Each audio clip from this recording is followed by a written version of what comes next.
ओम येन देवाः पवित्रेणात्मानं पुनते सदा तेन सहस्रधारेण पावमानि ही पुनन्तु नः। आज एक बहुत ही महत्वपूर्ण विषय लेकर उपस्थित हूँ कि किस प्रकार आज हमारी जो युवा पीढ़ी है भारत की, वह पाश्चात्य सभ्यता के चाकचक्य में पड़कर अपने मार्ग से भटकी हुई दिखाई देती है। ऐसे समय में यह अनिवार्य हो जाता है कि हमारे जो वेदोक्त बातें हैं, हमारे जो शास्त्र विहित बातें हैं और श्रुति और स्मार्त का जो निर्दिष्ट हमारे ऋषियों द्वारा जो बताया गया है, उसके पद चिन्हों पर चलकर निश्चित रूप से जो भटकाव की तरफ युवा पीढ़ी है वह सन्मार्ग की ओर उन्मुख हो सकती है।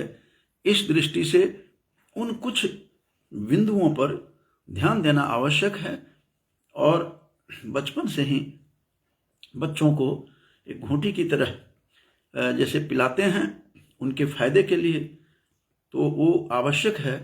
छोटे छोटे बच्चों को सिखाना आवश्यक है, क्योंकि आज बहुत जरूरी है कि युवा पीढ़ी अपने माता पिता का ध्यान नहीं रखते हुए नित्य नूतन नई नई कहानियाँ सुनते हैं कि वृद्धाश्रम में उनको छोड़ करके चले आते हैं। ये कितना कष्टकर है, यह किसी को भी सहजता से, कोई भी सहजता से अनुमान लगा सकता है। जिनमें मनुस्मृति दिन दिन घोष करती हुई इस बात को कहती है कि मनुस्मृति के दूसरे अध्याय का जो 227वां जो श्लोक है वह अत्यंत मार्मिक है। यत्र तत्र यह पाठ्यक्रमों में पहले होता था, वह बहुत ही महत्वपूर्ण है, जिसमें कहा गया है कि यम माता पितरो क्लेशम सहेते संभवे निर्णाम न तस्य निष्कृति शक्या कर्तुम वर्ष शतैरपि। चाहे सैकड़ों वर्षों तक हम प्रयास करते रहें, लेकिन हम उनके जो ऋण से हम मुक्त नहीं हो सकते, उनको हम चुका नहीं सकते, निष्कृति इसका हम कर नहीं सकते, इसके लिए हम कोई भी मार्ग बचा नहीं है। इसलिए माता पिता जो अत्यंत कष्ट सहकर संतान के जन्म के समय जो कष्ट जो पीड़ाएं माता पिता सहते हैं, उनको ध्यान में रखते हुए तो मनुष्यों के उत्पन्न होने में, गर्भाधारण करने, प्रसव वेदना, पालन, रक्षण, वर्धन, संस्कार तथा वेदांगादि अध्यापनादि कर्म द्वारा माता पिता जिन कष्ट को सहते हैं, न केवल पढ़ाने लिखाने में ही, अपितु माता विशेष रूप से अपने गर्भ में 9 महीने अपनी कोख में रहकर नाना प्रकार की यातनाएं कष्ट सहती हैं। प्रसव वेदना को और पालन, संरक्षण, संवर्धन में नाना प्रकार की जो असुविधाओं को, समस्याओं को झेलती हैं। इसीलिए माता का दर्जा पिता से भी 10 गुना अधिक है। पितुर्दश गुणा माता गौरवे नाति रिच्यते, यह बात कह करके डिंडिम घोष किया गया है। तो इसलिए जो मनुस्मृति का जो यह वचन है, मनुस्मृति धर्मशास्त्र है, क्योंकि मनुस्मृति में सबसे पुरानी स्मृति मनु की है। तो मनुस्मृति में ही कहा गया है कि श्रुतिस्तु वेदो विज्ञेयो धर्मशास्त्रम तु वै स्मृति ही। धर्मशास्त्र को ही, स्मृति को ही धर्मशास्त्र कहते हैं। तो इसीलिए कहा है कि यम माता पितरो क्लेशम सहेते संभवे निर्णाम। और जो कहा गया है मनुष्य किस प्रकार से माता पिता कष्ट सहते हैं, न तस्य निष्कृति ही, उसका कोई निष्कृति ही, उसका कोई ऋण से ऋण नहीं हो सकते, उसको चुका नहीं सकते उसका बदला माता पिता का। तो इसलिए वर्ष शतैर कोटि, यहाँ पर कहा है कि कर्तुम वर्ष शतैरपि, सैकड़ों वर्षों के बाद भी हम उससे मुक्त नहीं हो सकते, माता पिता के ऋण से।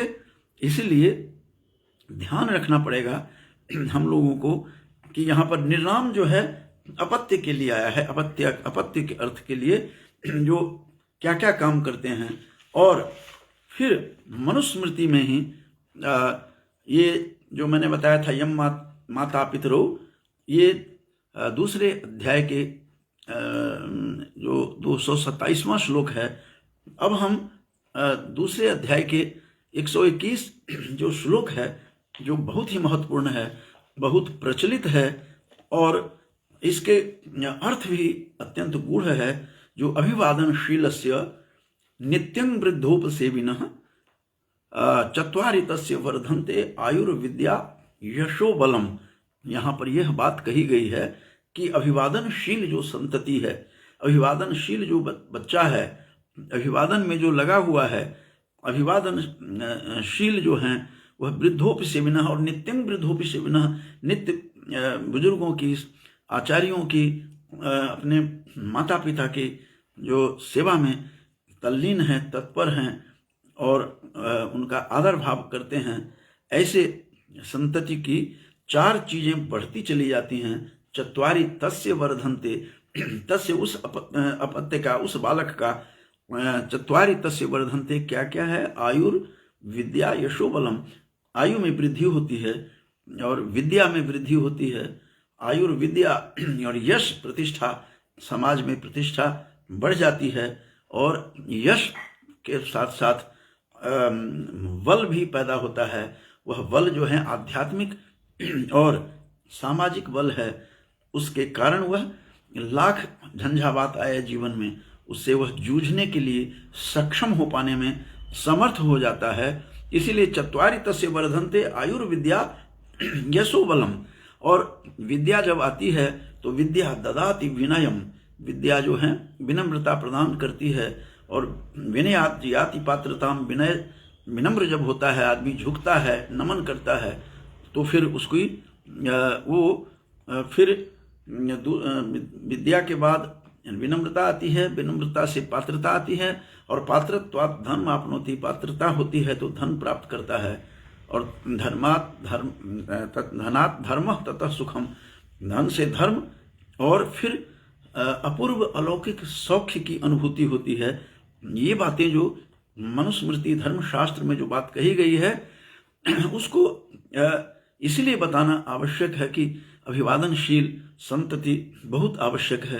अभिवादनशील होना परम आवश्यक है, जिनकी 4 चीजें बढ़ती है, आयुर्विद्या, और नहीं जो कुमारगामी हो जाता है, जो मार्ग से भटक जाता है, ऐसे के लिए कहा गया है कि उसकी जो आयु क्षीण हो जाती है। और कहा जाता है कि इसी मनुस्मृति में ही इसको कहा गया है कि दुराचारो ही पुरुषो, जो दुराचारी पुरुष होते हैं, ये मनुस्मृति का ही की ही उक्ति है, दूसरे अध्याय की ही, ये पुरुषो लोके भवति निंदितः, इस संसार में वह निंदित हो जाता है।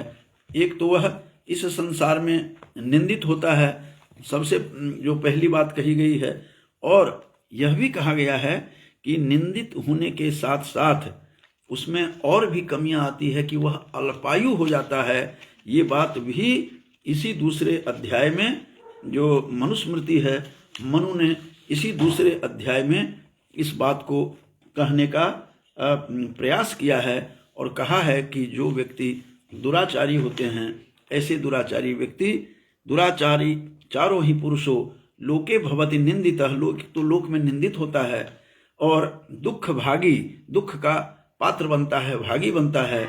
सततम दुख भागी च सततम व्याधितो अल्पायुरेव च, एक व्याधि से, रोग से ग्रस्त होता है और उसके कारण वह अल्पायु हो जाता है। यह बात भी इसमें जो ये कही गई है, यह मर्म परक बात है। इसीलिए संतति को कभी भी कुमार्ग में नहीं हो जाना चाहिए, कुमार्गगामी नहीं होना चाहिए, दुराचारी नहीं होना चाहिए, सदाचारी होना चाहिए और सदाचार से ही वह परम सौख्य को प्राप्त करता है। और ये बताना बहुत आवश्यक है कि किस प्रकार की यह स्थिति जो है इसमें बताई गई है कि क्या क्या स्थिति आती है उन सारी स्थितियों को यहाँ पर उजागर किया गया है। तो इस तरह से जो बातें कही गई है कि दुराचारो ही पुरुषो लोके भवति निंदितः दुख भागी च सततम व्याधितो अल्पायुरेव च, वह अल्पायु हो जाता है, वह इस प्रकार की यहाँ बात कही गई है। इसलिए हमेशा सदाचार ही रहना चाहिए, सदाचारी पुत्र ही रहना चाहिए, इस बात की तरफ यहाँ इशारा किया गया है। तो आगे जो बात कही गई है कि अभिवादनात् परम, इस अभिवादन विप्रो ज्यायांश समभिवादयन, कहते हैं कि अभिवादन कैसे करें। कोई यदि घर में आता है तो उसका अभिवादन करे और अपना नाम बताए, अपना नाम कि मैं अमुक नाम का मैं हूँ, पहले उसको प्रणाम करें, फिर अपना अभिवादन करें। ये 122 में मनुस्मृति के दूसरे अध्याय में ही है।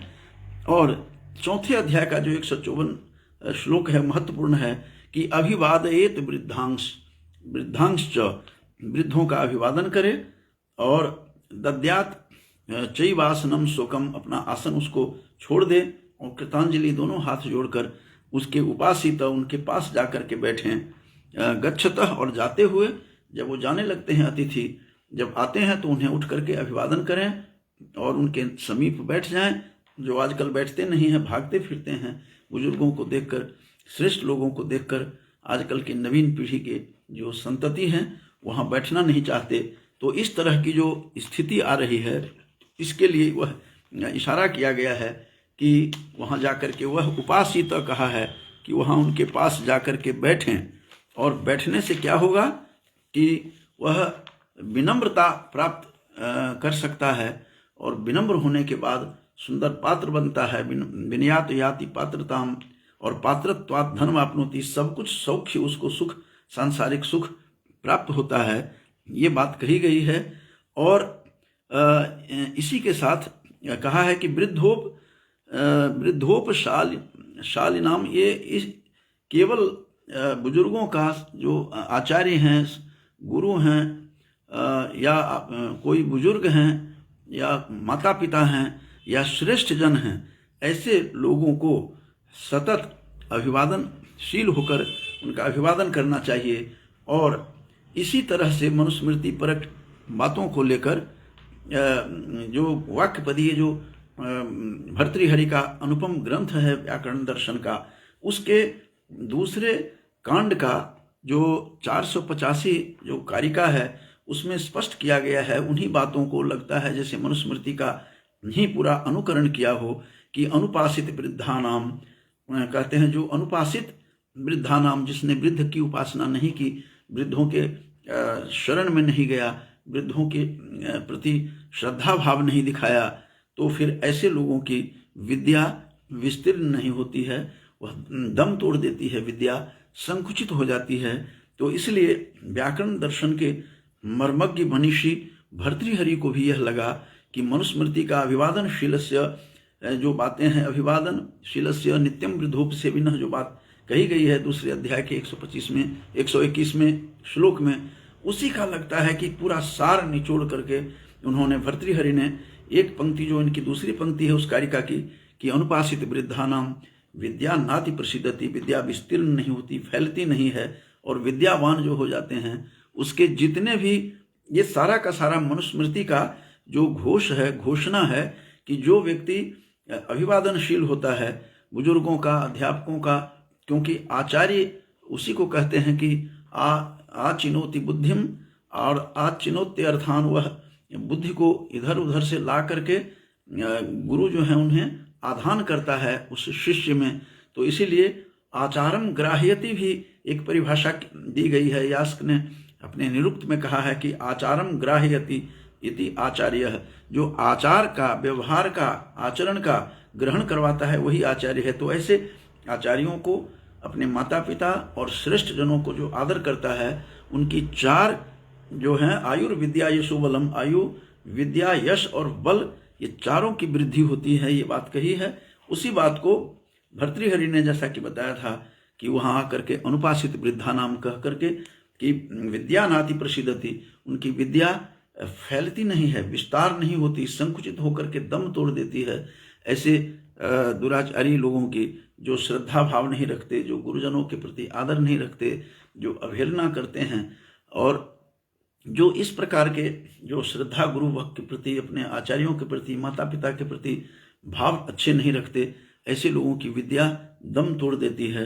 तो इसलिए आज का जो मेरा ये संदर्भ था कि किस प्रकार से मनुस्मृति में जो बातें कही गई है कि अपने माता पिता के प्रति जो इतने कष्ट सह करके संतान को पालन करते हैं, मनुस्मृति का मैंने कोट किया था कि यम माता पितरो क्लेशम, कितना कष्ट सह करके पालते हैं, उसको जन्म देते हैं, और फिर उसकी अवहेलना होने के कारण उन्हें वृद्धाश्रम में छोड़ आते हैं, जो प्रथा चल पड़ी है। न जाने भारत क्या कि इस भारत देश में जो संपूर्ण विश्व को हमने आंखें खोली है, हमारी संस्कृति दुनिया की सारी संस्कृतियों की में पुरानी है, जो शुक्ल यजुर्वेद जिसका घोष करता है, जिसका रिकॉर्डेड है, हमारे पास रिकॉर्ड है। मनुस्मृति के 7:14 पर जब दृष्टिपात करेंगे, दृष्टि डालेंगे, तो उसमें साफ कहा गया है, सा प्रथमा संस्कृतिर विश्ववारा। तो हमारा यजुर्वेद में सर्वप्रथम सा माने वह, प्रथमा माने प्रथम, संस्कृति ही विश्ववर्णीय संस्कृति कहा है, विश्ववारा संस्कृति है। और हमने जो दुनिया को ज्ञान दिया, और दुनिया को ज्ञान देने वाला आज वही भारत की युवा पीढ़ी न जाने कहाँ भटकी हुई है।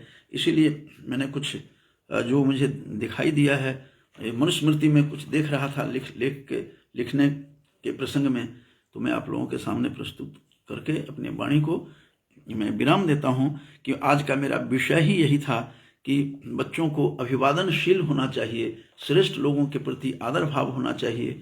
इससे आयु, विद्या और बल सब बढ़ता है। ये मनुस्मृति के आधार लेकर के मैंने कुछ आप लोगों के सामने रखा। और काफ़ी अभी जो जुड़े हुए हैं, अनिल गुप्ता जी, उनको भी बहुत बहुत बधाई, शुभकामनाएं देता हूँ, जुड़े हुए हैं। और हमारे और दूसरे एक और मित्र डॉक्टर रमेश लाल ढांढा जी हैं, जो बड़े ही प्रतिष्ठित प्राचार्य रहे हैं DAV कॉलेज चिका में, और हमारे सहपाठी भी हैं, मित्र हैं, उनको भी जुड़े हुए हैं, उन्हें भी साधुवाद देता हूँ। तो आज का मेरा वक्तव्य ही यही था कि आज पीढ़ी, जो हमारी युवाओं की पीढ़ी, युवा पीढ़ी जो है, न जाने किस रास्ते में, कुमार्ग में जाकर भटकी हुई है, जिसका परिणाम ये वृद्धाश्रम में अपने माँ बाप को छोड़ते हैं, जबकि स्मृति कुछ और कह रही है, हम उसके विपरीत चल रहे हैं, और इसके विपरीत चलने वालों का परिणाम भी विपरीत होता है। तो इसीलिए इन्हीं शब्दों के साथ अपनी वाणी को विराम देता हूँ। जयतु भारतम, जयतु सुरभारती।